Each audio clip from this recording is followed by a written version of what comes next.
Bienvenue à tous et à toutes sur RC Apache, c'est Hugues. Alors, aujourd'hui, un petit colis est arrivé.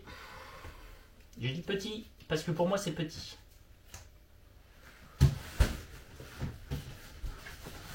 Comme vous pouvez le voir, il n'y a pas de mystère, on reconnaît EXB, EXB, EXB. Alors, c'est quoi dans ce petit colis? À mon avis, c'est un peu petit pour mettre un Outcast dedans ou un Kraton EXB. Donc c'est quoi donc?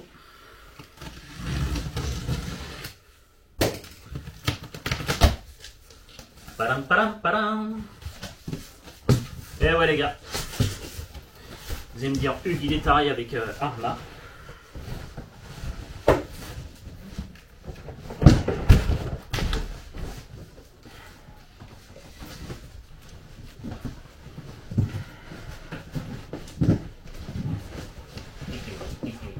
Je garde le carton le plus longtemps possible. Pour ceux qui ne reconnaissent pas, ne le savent pas. Hop, je disparais. Je disparais. Hop, et donc c'est le Talion. Le Talion 6 SEXB de chez donc Arma. Alors, version EXB, mais attention, cette version-là, c'est pas une version roller, c'est une version tout équipée, en Spectrum évidemment, hein, c'est Arma, en version donc RTR, de l'EXB en version RTR. Contrairement à l'autre casque ou le Kraton qui était en EXB, mais par contre, roller. Alors, on va vous montrer la petite boîte, comme d'habitude. Alors, sur la petite boîte, vous avez donc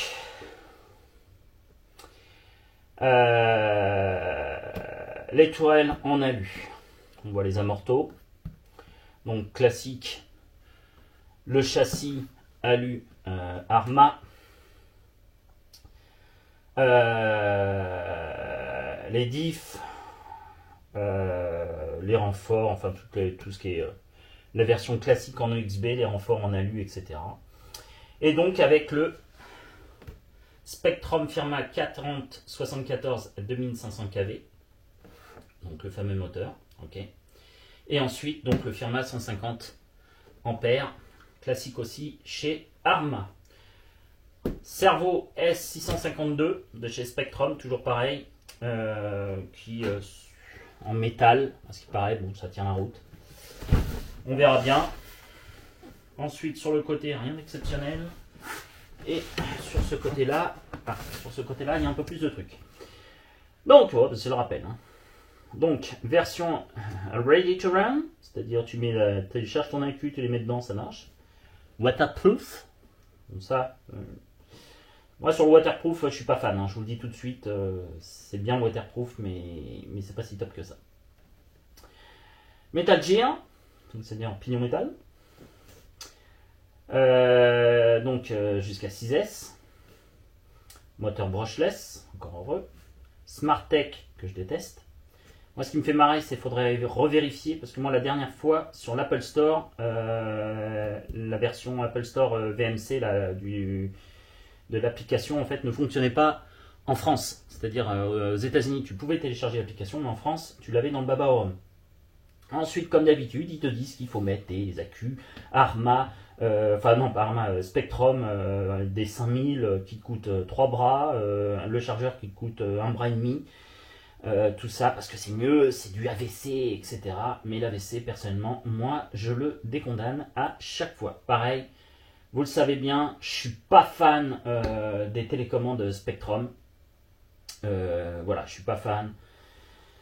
En règle générale, je mets toujours sur ma Critica, ma CR4T, mais au moins j'ai tous mes véhicules dessus. Ça m'évite de me balader quand je prends 5 véhicules, je fais une sortie, je sors 5 véhicules, ça m'évite de sortir 5 véhicules, plus 5 radiocommandes, plus 5 ceci, plus cela.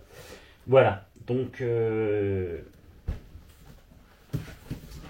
Alors, vous allez me dire, mais pourquoi Hugues il a pris un talion? C'est suite à un petit truc que vous verrez dans une autre vidéo que j'ai pas encore tourné, que je vais tourner demain avec une personne. Et bon, voilà, on a fait un petit compromis, ok, on s'est mis d'accord, tac tac, bon, enfin bref, c'est un peu compliqué. J'ai pris un talion, bien que c'est un truggy 1/8. Parce que vous voyez derrière moi, il n'y a pas de 1/8.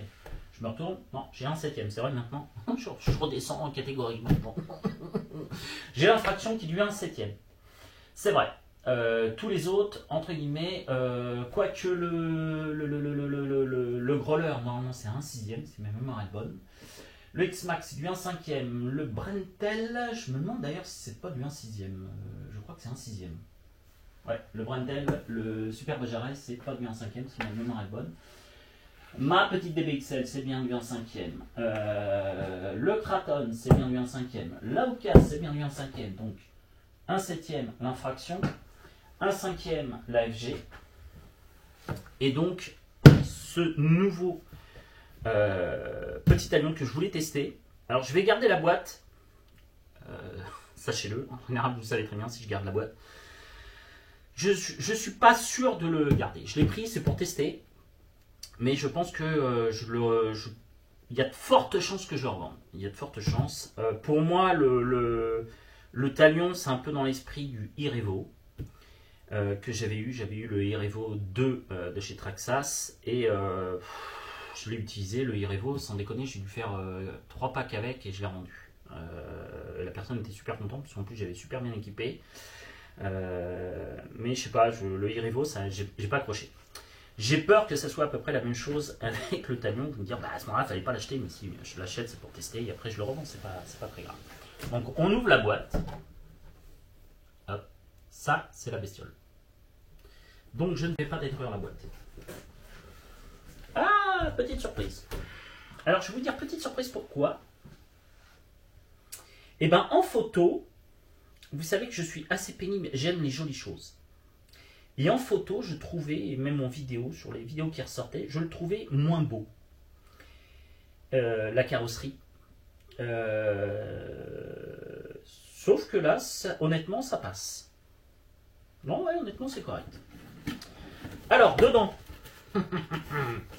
on a toujours la petite boîte de pâté d'Hervé. C'est pour moi. On a ensuite, comme d'habitude, la commande Spectrum, qui ici est une DX3. Alors sur la DX3, je suis pas fan des radiocommandes Spectrum, mais au moins il y a la petite mousse. Et moi je déteste quand j'en ai une où il n'y a pas de mousse. Et j'aime pas ça. Donc celle-ci, ça peut passer. Honnêtement, ça passe. Et celle qui est fournie avec l'infraction ici, ça passe. Je suis pas fan, mais ça passe. Ok, donc on a la radio. Comme d'habitude. Bon, comme d'habitude, on va pas revenir là-dessus. On a toujours la petite dock, le petit nécessaire de dépannage, la petite clé à 2 balles, etc., etc. Plus la dock, les autocollants, les petites rondelles machin, les câbles d'amortisseur, etc. Enfin, tout le bordel. Le pignon pour aller à grande vitesse. Mais quand tu lis la doc Arma, attention, attention, ça va chauffer. Quand tu sais que Arma a déjà tendance un peu à chauffer. Bon bref, j'essayerai quand même, on verra. Ensuite, le petit nécessaire d'outillage, les petites clés à laine qui, je vous le rappelle, dans toute la logique, avec ça, tu démontes entièrement ta machine. Donc, tu vas un peu galérer, je ne le cache pas, mais logiquement, tu es capable de démonter toute la machine avec ce nécessaire d'outils.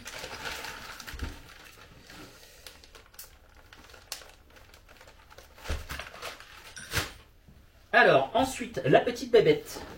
Alors, je dis petite, parce que pour moi, c'est petit.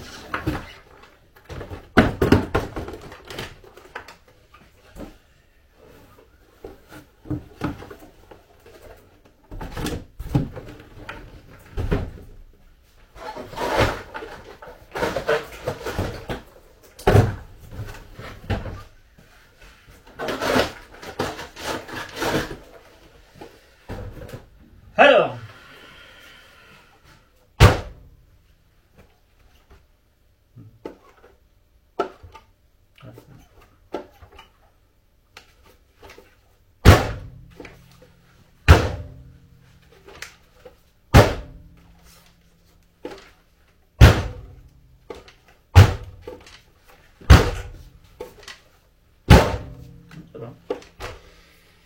mets la main en dessous, en fait, c'est pour voir si ça touche le sol.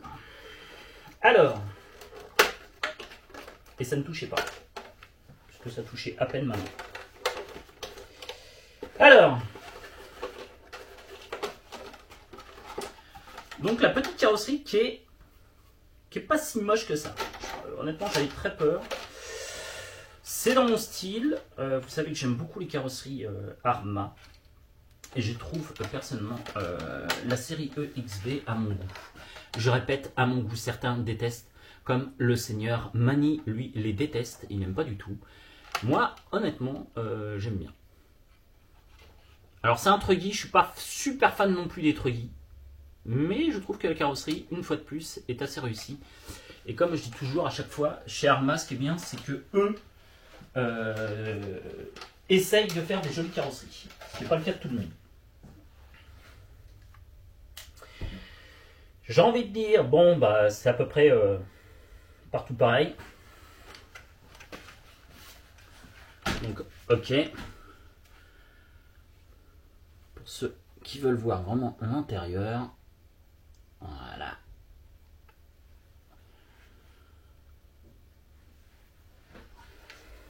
Alors, ce que j'aime bien, pare-choc avant, ok, ça classique, il est assez tendre pour absorber certains chocs. Toujours l'espèce de, alors pas tout à fait pareil que sur le Kraton et le XB. Le Kraton et l'Outcast, je veux dire, c'est un espèce de 8 infini là, mais qui est un peu moins 8, il est un peu plus écrasé. Mais logiquement, il est là pour bien amortir. Sur les amortisseurs, alors moi je suis pas habitué, ils sont un peu petits pour moi, mais c'est normal. Je suis plus habitué à ce type d'amortisseur. J'ai trouvé un peu petit, mais c'est normal, c'est du 1/8. Voilà. Ensuite, oh, même quand je vois la tête des triangles, ils sont tout petits. Ça va pas casser ça? Oh, c'est tout petit. Hein. Voilà. Ouais, je suis plus habitué à avoir des véhicules de cette taille-là. Et encore, c'est pas une 1/10. L'aileron est pas mal. L'avantage de l'aileron, c'est qu'il est très souple. Donc, dans la logique, il casse moins. Il se déforme pour absorber les chocs. Ensuite, vous avez toujours le fameux bac à batterie. D'accord. Donc, vous pouvez le mettre en 4S si vous prenez une batterie 4S ou une batterie 6S à la limite. En mettant donc le petit shunt. Si vous pouvez mettre soit de batterie 2S par exemple, pour être en 4S. Mais c'est surtout pour être en 6S, vous mettez deux batteries de 3S. Donc moi, ça, je mets comme d'habitude dans le sac, parce que moi je roule toujours en 6S.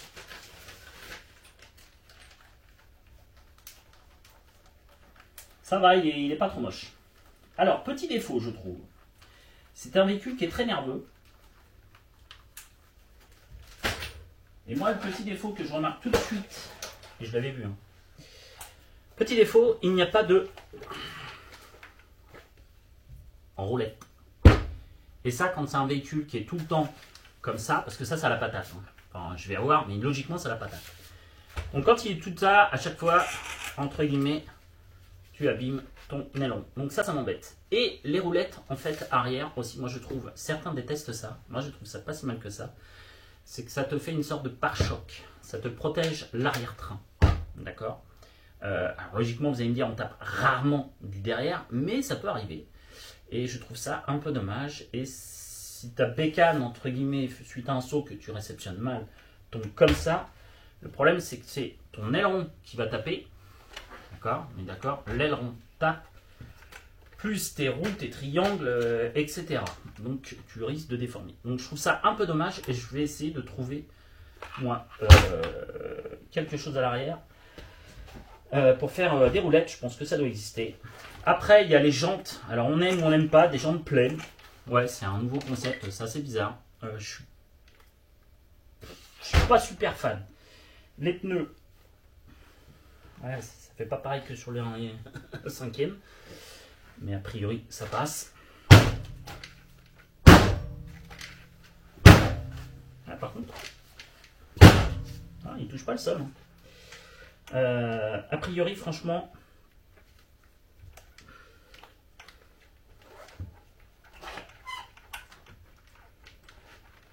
pour moi, ça doit être une très bonne machine. C'est pour ça que je l'ai prise.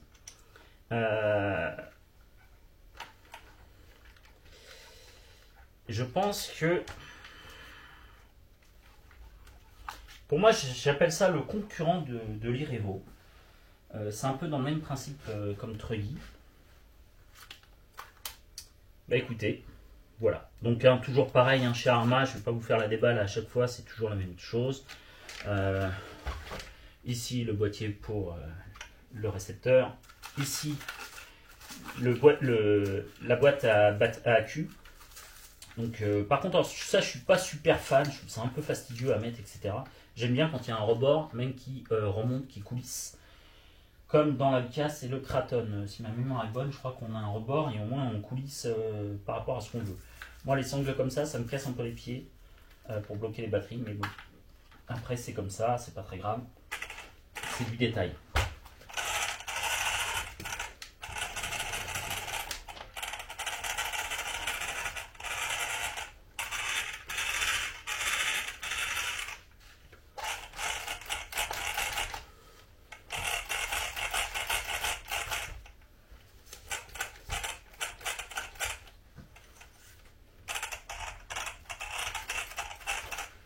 Ok, bon, bah écoutez, c'est une toute petite biellette. Oh, je suis plus habitué à ça, moi. C'est tout petit, même le moteur, il est tout petit, le moteur. Putain, ça va tourner, ça. Donc, je répète, le moteur, c'est un 40... Tiens, c'est quoi ça? Ah, pour la prog. Ah, ok. C'est un 40-74, si je dis pas de conneries, c'est ça? Merde, j'ai un peu de mémoire, puis j'ai pas mes lunettes, je vais pas vous le compte. Il n'est même pas marqué. Firma 2050 kV. Si c'est un 4074, non, c'est ça? Une connerie? Je sais plus. Voilà, donc bah, écoutez, c'est à tester. Donc pareil, un chez Arma, bon, bien que ce soit du 1/8, comme dirait l'autre, il va falloir resserrer un peu toutes les vis car ça a tendance à se faire la malle chez Arma. Voilà, on peut peut-être faire une petite mise en route, voir deux secondes pour voir si ça marche, on fait jamais. Alors, de batterie 3S. Ah, mais les batteries 3S, mais je sais pas encore, je suis bête. Les batteries 3S sont dans un autre carton, pas rechargé. Eh ben non, il n'y aura pas de vidéo. Puisque j'ai reçu le carton 3S, d'ailleurs je sais même plus où je l'ai mis, parce que j'ai reçu plein de cartons. Je sais plus où j'ai mis mon carton avec les batteries en 3F.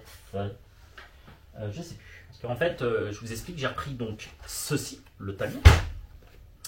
Sauf que j'ai plus de batterie 3F en EC5. Et puis voilà. Donc ouais, il faut que je retrouve mon colis avec les batteries 3S que j'ai commandées, les recharger et donc faire un essai que évidemment je vous partagerai avec vous. Ben écoutez, je suis assez content de cette petite bête. Je le trouve sympa, j'espère qu'il va être sympa à conduire. Et mais comme je vous dis, je suis pas sûr de le garder car c'est pas trop ma tasse de thé, la cam. Alors il y a un petit côté, c'est pour ça que j'ai un peu pris. Il y a un petit côté, c'est vrai, bon le 1/5, faut pas se cacher, c'est sympa, mais à transporter c'est un peu relou. Alors j'ai changé de véhicule, alors, pas que pour ça, mais entre guillemets j'ai un véhicule avec un très très grand coffre. Et c'est sympa, mais c'est sûr que si tu veux en avoir une tout le temps dans le coffre, 1/8 ça passe un peu mieux. Tu vois, c'est comme l'infraction, 1/8 ça passe mieux aussi. Que quand tu as ça dans ton coffre, comme dirait l'autre, il n'y a plus beaucoup de place. Même quand tu as un très gros coffre comme le mien, ça prend quand même de la place. Voilà. Eh ben écoutez, je remercie Hervé de chez Race RC Modélisme. Qui a donc fourni ce véhicule. Et puis pour une autre chose, je le remercie encore et encore. Et puis voilà, et puis je vous dis à très bientôt pour l'essai. Je vous le remontre. Ouais, le seul truc là, je suis pas content, il n'y a pas de roulette à l'arrière, il n'y a pas de protection à l'arrière. Je trouve ça un peu moins bien, ça va bouffer mon aileron et ça, je déteste ça. Donc je vais essayer de trouver sur le net des roulettes pour typhon. Si vous avez une adresse, vous mettez en bas dans les commentaires. Tiens Hugues, il y a les roulettes du typhon, tu les trouveras là. Ça serait super sympa de votre part les petits gars. Bref. Bon, il est quand même, il est pas mal pour une petite bête. Voilà, pour un truggy, franchement, il est pas trop mal. Je trouve qu'il a une bonne tête agressive. Il ressemble un peu à une grenouille. Une espèce de crapaud grenouille. Hâte de le tester. Voilà, voilà. Allez, sur ce, je vous laisse en vous souhaitant de passer une bonne journée. Je pose avec ceci parce que l'avantage, c'est que tu vois, tu peux le porter assez longuement. Ça te fatigue nettement moins qu'une 1/5. Attendez. Bah ouais, j'ai peut-être parlé du poids. Ah, j'en appelle.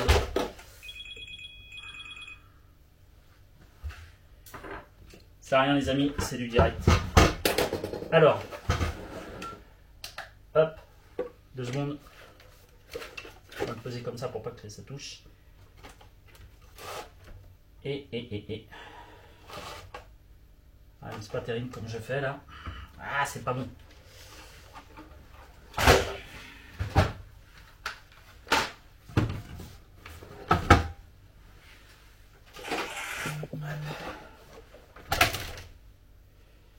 « 4 kg 828 grammes, 4 kg 828.